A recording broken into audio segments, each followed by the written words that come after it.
Hello guys! Welcome to Hala Apps at tuturuan ko kayo kung paano mag-tasking dito. Ang gagawin nyo lang, alam nyo ba, nakikita nyo ba yung mic dun sa may gilid? Click mo lang yan. And then, mapupunta ka sa yung round seat. Ang Hala po ay audio tasking lang, wala siyang live. Kung ikaw ay nahihiya mag-live, ito ang bagay sa'yo. Ito yung naipon ko guys. 99 points. Ito po yung mawi-withdraw. At tuturuan ko kayo kung paano mag-tasking. Pero bago yan, kailangan mag-join ka muna sa agency para makatasking ka. Tulad nito guys, ito po yung agency ko. Napaka-generous magbigay ng mga paayuda. Kahit wala kang coins, basta mapo ka lang dyan. Ayan guys, ito yung mga gamble na hinahagis nila sa'yo. At madali ka talaga makaipon kapag masipag kang magtambay sa PL ni admin. Dito kay Hala, self-gift dito. Hindi ka na ma-hassle, mag-ipag-trade sa ibang tao.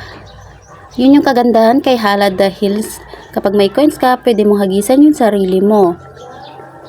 Tulad nito, naggagambol ako sa sarili ko.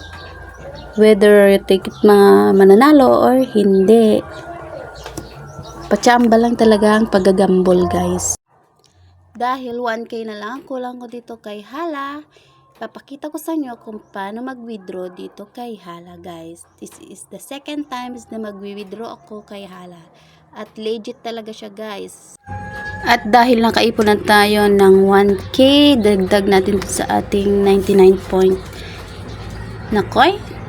At mag-withdraw na tayo guys. Nandito na ako sa aking panel and then nakaipon ako ng 146 points. At mag-withdraw na tayo guys.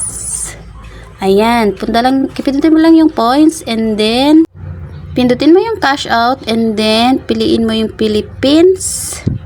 Tapos ibahin mo yung GCash. And then, ilagay mo yung number ng GCash mo at full name mo. Kailangan, yung nakalagay sa GCash mo, yun din ang ilagay mo. And then, lagyan mo ng verify payment password. Kailangan mo tong tandaan always para maka-withdraw ka.